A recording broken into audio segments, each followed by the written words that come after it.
Le 23 décembre prochain, la République démocratique du Congo organisera pour la troisième fois de son histoire les élections présidentielles. C'est une échéance sous haute tension qui attend le peuple congolais. Les précédents scrutins en 2006 et 2011 avaient abouti à la victoire de Joseph Kabila, des résultats qui furent vivement contestés par l'opposition et qui occasionnèrent de l'instabilité politique, économique et militaire en République démocratique du Congo. Depuis près de 20 ans, la rédaction de Télématongué sur BX1 a suivi toutes les étapes qui doivent mener le Congo-Kinshasa sur le chemin de la démocratie.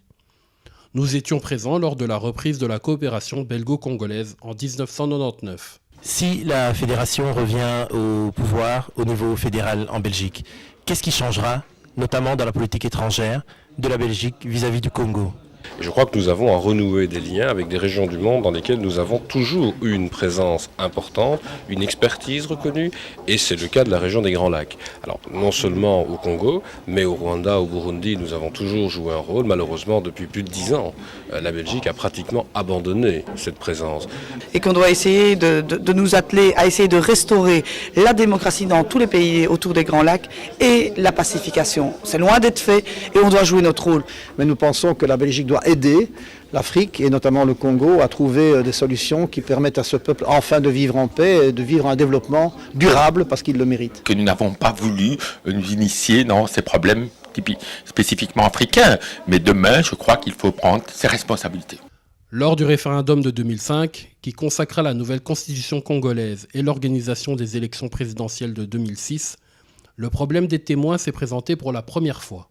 Et en fait, il y avait très peu d'autres observateurs indépendants. Donc, Pourquoi ? Je n'en sais rien, mais je constate quand même qu'il y en avait beaucoup moins que lors d'élections en Europe de l'Est ou en Amérique latine. Et ça, je crois que c'est un message que je voudrais adresser pour la prochaine élection, c'est d'avoir un maximum d'observateurs nationaux et internationaux, parce que je crois que tout le monde a intérêt à ce que le scrutin se déroule avec une très grande régularité. Selon l'article 41 du Code électoral, les témoins assistent à toutes les opérations de vote, de dépouillement de bulletins, de compilation et de décompte des voix. Cette même loi précise également que le président du bureau de vote invite les témoins à contresigner le procès-verbal des opérations électorales. Les copies des procès-verbaux sont ensuite remises aux témoins qui les présenteront comme preuve de bon déroulement du vote à leur parti politique. Enfin, la loi électorale indique que les témoins sont à la charge de ceux qui les ont désignés, et non à la charge de l'État ou de la CENI. L'absence de témoins n'est pas un motif d'invalidation du scrutin, sauf si ces absences sont provoquées de manière intentionnelle. La question de la crédibilité des élections en RDC repose donc sur la présence des témoins dans les bureaux de vote situés sur tout le territoire de la République. Il faut commencer à observer aujourd'hui. Est-ce qu'on a un rôle des petits-enfants ? Est-ce qu'on empêche aux gens d'aller s'enrôler ? Est-ce qu'on intimide les gens pour qu'ils n'aillent pas se faire enrôler ? La fraude se maintenant. Et c'est maintenant qu'il faut observer, qu'il faut contrôler. On attend seulement le jour du scrutin là pour dire non. Mais là, moi je les invite à venir observer maintenant, à voir comment on enrôle, comment les choses se font. À ce moment-là, on va être des bons témoins de tous les cycles. Et vous allez voir qu'il n'y a pas d'observateurs, de témoins des partis dans les bureaux. Et pour l'instant, il n'y a pas d'observateurs. Non, il n'y en a pas. Télématongué était descendu sur le terrain. Nous nous étions rendus au bureau de vote de Yolo Sud afin de vérifier le processus d'enrôlement de la population en vue des présidentielles de 2011. Aujourd'hui, il n'y a que les témoins des partis des ARC. Nous nous sommes ensuite rendus dans d'autres bureaux de vote, même constat. C'est le seul dit, je dois dire que tout le monde est absent ici. Nous ne voyons presque pas un parti politique qui s'est identifié d'une manière officielle. Mais nous avons des organismes qui passent de temps en temps, 1 ou 2 personnes par semaine en fait, si je dois le dire dans ce sens-là. Donc l'engouement n'est pas dans mon centre en rapport avec les partis politiques. Comme nous l'avait fait remarquer le président du bureau de vote, les partis politiques, toutes tendances confondues, n'envoient pas de témoins, à la grande surprise de certains responsables politiques. Ça, c'était cher, Kinshasa, ça. Oui. On en vient. On vient d'un centre, c'était celui du Sud. Et on a constaté qu'il n'y avait pas d'observateur du DPS. Eh bien, moi, ça aussi, je suis surpris parce que le secrétaire général avait pris toutes les dispositions pour que, au moins à Kinshasa, nous ayons un observateur à chaque bureau. Voilà, je viens d'apprendre maintenant qu'il y a un bureau où il n'y en a pas. Ça, c'est malheureux, ça. La loi électorale demande aux partis d'envoyer des témoins vérifier l'enrôlement de la population en vue de la constitution d'un fichier électoral. Les partis politiques manquant de moyens se retournent vers l'État et la CENI pour réclamer un meilleur contrôle de l'enrôlement. Cette situation ubuesque est à l'origine des dissensions concernant le fichier électoral entre l'État, la CENI et les partis d'opposition. Mais on nous a dit aussi, donc, par d'autres observateurs, qu'il y avait aussi très peu de représentants politiques qui figuraient dans les bureaux de vote. Pourquoi ? Effectivement, hein, donc il y avait quelques observateurs. Par contre, les partis politiques congolais avaient envoyé peu de représentants. Alors ça, c'est un peu inquiétant et c'est pour ça que je crois que la prochaine fois, on a intérêt à avoir un maximum d'observateurs parce qu'évidemment, cette fois-ci, il s'agissait de dire oui ou non à une constitution. La prochaine fois, il s'agira d'élire des députés et des sénateurs et donc les enjeux politiques pour le Congo, évidemment, seront beaucoup plus grands. Donc ce n'est pas parce que cette fois-ci tout s'est très très bien déroulé que la prochaine fois il n'y aura pas éventuellement des risques de fraude ou de manipulation, puisque la prochaine fois directement tous les candidats auront un intérêt direct dans l'élection, ce qui n'était pas le cas cette fois-ci. Donc je crois que c'est très important d'avoir un dispositif d'observation, pas seulement d'observateurs internationaux, mais aussi et surtout d'observateurs nationaux. Lors des élections présidentielles et législatives de 2011, M. Vital Kamerhe, président du parti UNC, avait voté à l'Académie des Beaux-Arts de Kinshasa.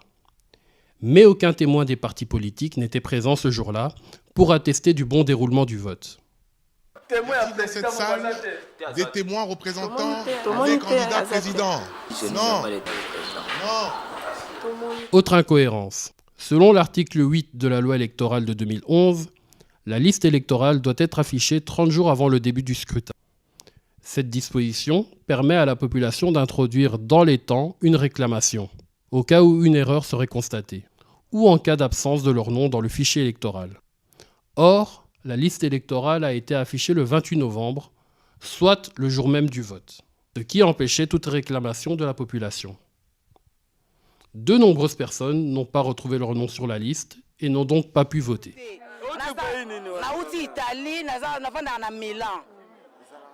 J'habite en Italie, je viens de Milan, j'ai été enregistré ici, mais mon nom n'apparaît nulle part et je ne sais pas si je pourrais voter. Téléma Tongue s'est ensuite rendu au bureau de vote du collège Saint-Joseph de la Gombe à Kinshasa, où les témoins de tous les partis politiques étaient cette fois présents. Nous avons témoin PPRD, Joseph Kabila. Témoin à Kamerhe, INC. Témoin à Maman Jolie Kenda, MCR. Les observatrices PCD à Katikalanga. Moi, PPRD. Il y a UDP, c'est une Sekedi. Selon l'article 63 de la loi électorale, le président du bureau de dépouillement ouvre l'urne devant les membres du bureau en présence des témoins, des observateurs ainsi que des journalistes et des 5 électeurs désignés. Il prend chaque bulletin, le donne à un assesseur qui le lit à haute voix sous le regard des témoins et le classe selon les catégories suivantes. 1. Bulletin valable. 2. Bulletin nul. À partir de là, tout s'est passé conformément à la loi et à la satisfaction de tous les témoins. Le comptage est fini.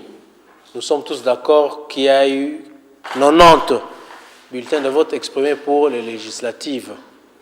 Le président du bureau de vote classe les bulletins valables et calcule le total des voix obtenues par chaque candidat. Puis, dans l'article 68, il est stipulé qu'aussitôt le dépouillement terminé, la fiche des résultats est signée par tous les membres du bureau de dépouillement et par les témoins qui en reçoivent une copie. Alors, qui représente, celui qui représente l'UDPS? L'UDPS, c'est toi. Ok, bon, tu vas. Le résultat est immédiatement rendu public et affiché devant le bureau de dépouillement, suivant les modalités arrêtées par la CENI. Qu'est-ce que tu viens faire ici? Je suis venu vérifier les résultats. Et tu as vu? Quel est son nom? Maman Kisombe Ngonda Hortense. Maman Kisombe Ngonda Hortense. Ici, combien de voix a-t-elle obtenu? Elle n'a obtenu qu'une seule voix ici et je vais voir le score qu'elle a obtenu dans d'autres bureaux. C'est la première fois qu'on participe. Moi, c'est ma première fois ici comme témoin dans des élections. En ce qui me concerne, je ne pense pas qu'il puisse y avoir fraude au niveau des bureaux de vote, notamment dans les bureaux de vote où j'étais. Mais peut-être que si fraude il y a, il peut y en avoir, mais au niveau, à un autre niveau, mais pas dans les bureaux de vote tels que celui dans lequel j'étais, car le dépouillement a été fait de manière très rigoureuse. À moins à niveau Moussoussou, ça va, mais à niveau Yabacentre, je ne crois pas. En ce qui concerne les risques de fraude, comment peuvent-elles intervenir ? Mais ils peuvent intervenir à différents niveaux. Donc déjà au niveau des électeurs qui vont voter. Alors normalement, là, il y a un système avec de l'encre indélébile. Ils peuvent surtout intervenir au moment du dépouillement. Bon, je suis assez optimiste parce que les 5 personnes donc, qui forment le bureau de vote ne sont pas des personnes politisées, a priori. Elles ont été formées, on a vu que cette fois-ci le dépouillement s'était très très bien passé. Mais bon, on peut toujours imaginer qu'en l'absence d'observateurs, il puisse y avoir un problème dans certains bureaux de vote. Un autre problème se situe au niveau de la transmission des procès-verbaux. Donc une fois que les 40 000 bureaux de vote ont dépouillé les bulletins, il faut encore qu'ils soient centralisés dans les différentes régions et provinces. Et là, je crois qu'il sera utile la prochaine fois de suivre les urnes depuis les bureaux de vote jusqu'à l'endroit où les différents résultats sont compilés. Enfin, l'article 69 précise que les procès-verbaux de dépouillement et les pièces jointes sont acheminés pour centralisation et compilation au centre local de compilation situé dans chaque circonscription électorale, conformément au plan de ramassage arrêté par la CENI. Ce transfert au centre de compilation est une autre phase délicate du processus électoral, car des fraudes se réalisent durant cette séquence. Comment ces fraudes sont-elles possibles ? Revenons ensemble sur ce que dit la loi électorale. Selon l'article 67, le président du bureau de vote donne au chef du centre de vote et de dépouillement les procès-verbaux qui sont placés dans des enveloppes distinctes et scellées. Sur chaque enveloppe est indiqué le nom et le numéro du bureau de dépouillement. Le chef du centre de vote et de dépouillement se charge ensuite de transporter au centre local de compilation conformément au plan de ramassage arrêté par la CENI. Il est accompagné des membres des bureaux, des éléments de la police, des témoins et des observateurs.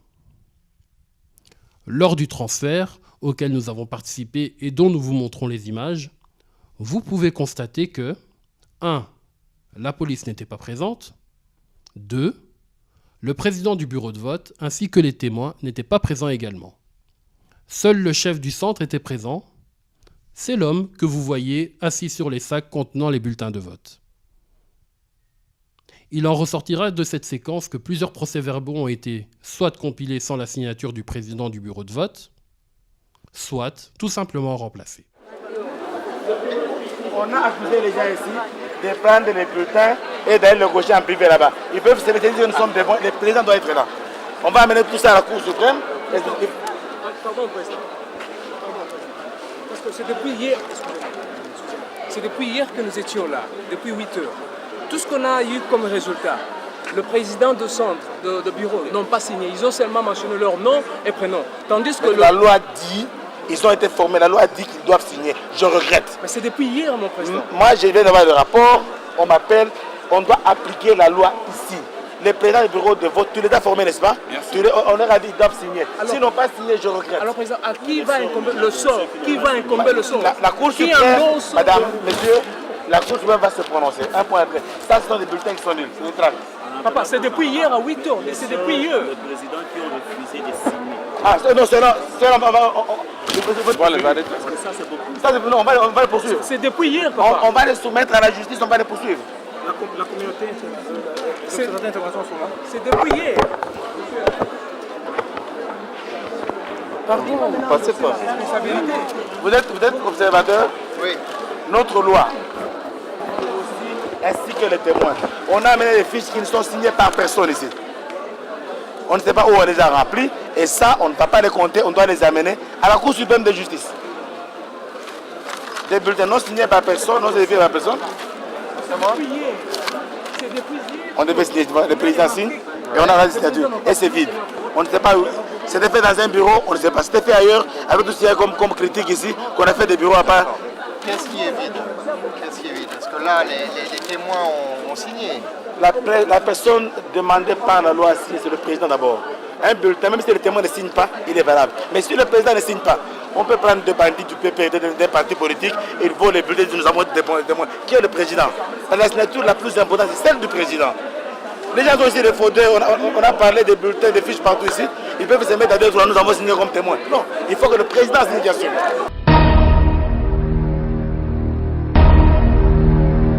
Après le départ du président de la CENI, la fraude s'est intensifiée, et cela sous toutes ses formes. Et le témoin du candidat de la majorité présidentielle, Joseph Kabila Kabange, s'est exprimé à notre micro et nous a présenté ses préoccupations.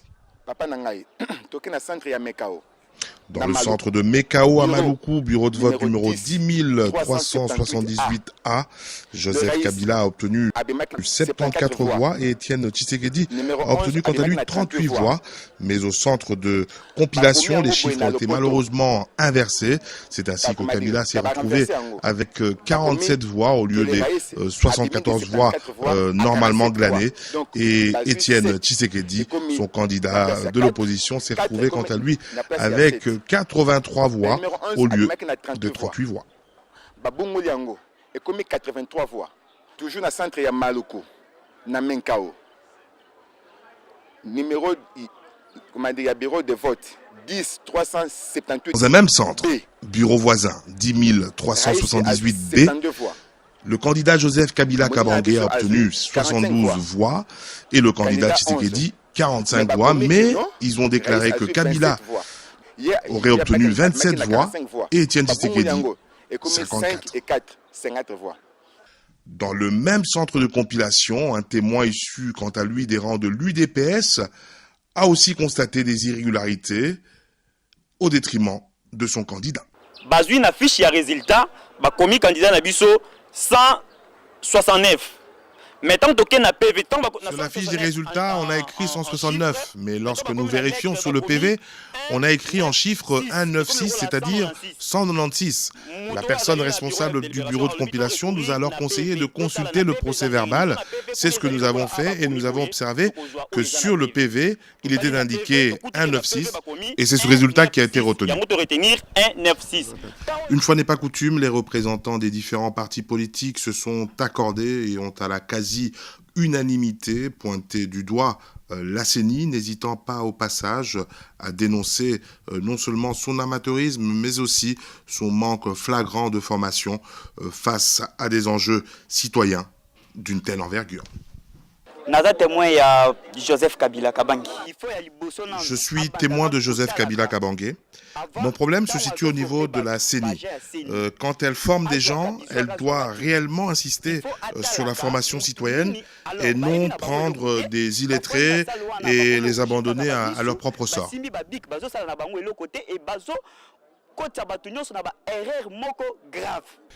Après 3 jours, la CENI a publié des résultats provisoires sans pour autant poursuivre les présidents de bureaux de vote qui avaient failli à leur tâche.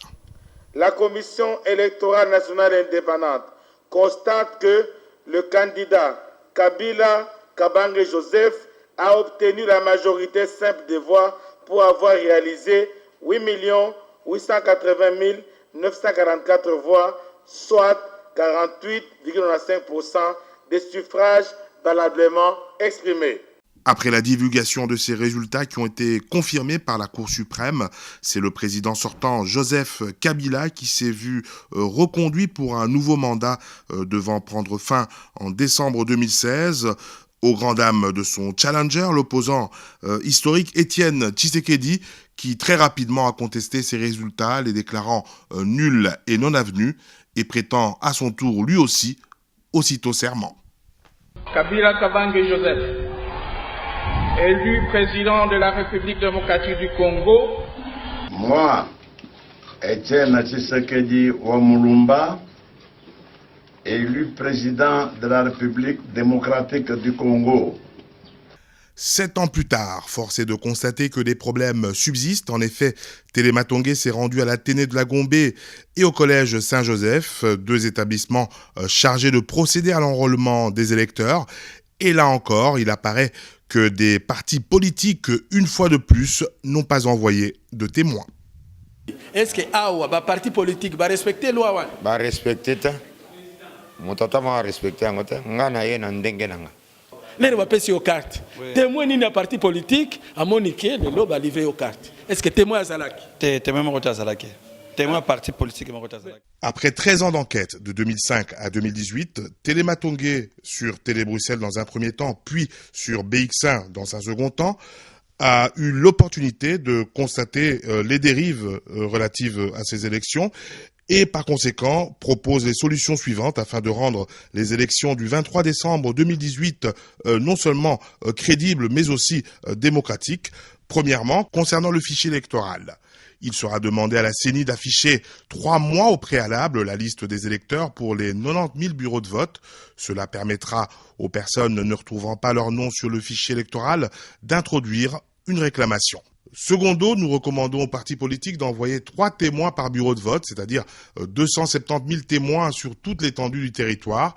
Ces témoins devant avoir une formation citoyenne appropriée et auront pour mission de ramener les 90 000 copies des procès-verbaux qui permettront de créer un centre de compilation citoyen, contribuant ainsi à réduire les risques de fraude et disposer d'éventuelles preuves au cas où une action en justice devait être introduite. Concernant la machine à voter, il serait préférable de renoncer à cette méthode, car la présence accrue de témoins dans les 90 000 bureaux de vote garantirait selon nous la crédibilité des élections. Et pour mener à bien cette mission citoyenne, il semble judicieux de travailler de concert avec la CENI, la MONUSCO, l'État congolais, l'Église catholique et les différents partis politiques, toutes tendances confondues. Et enfin, ce documentaire servira à sensibiliser le peuple congolais, l'État congolais, la CENI, l'Église catholique, la MONUSCO et la communauté internationale, cela afin de garantir des élections crédibles, apaisées et démocratiques.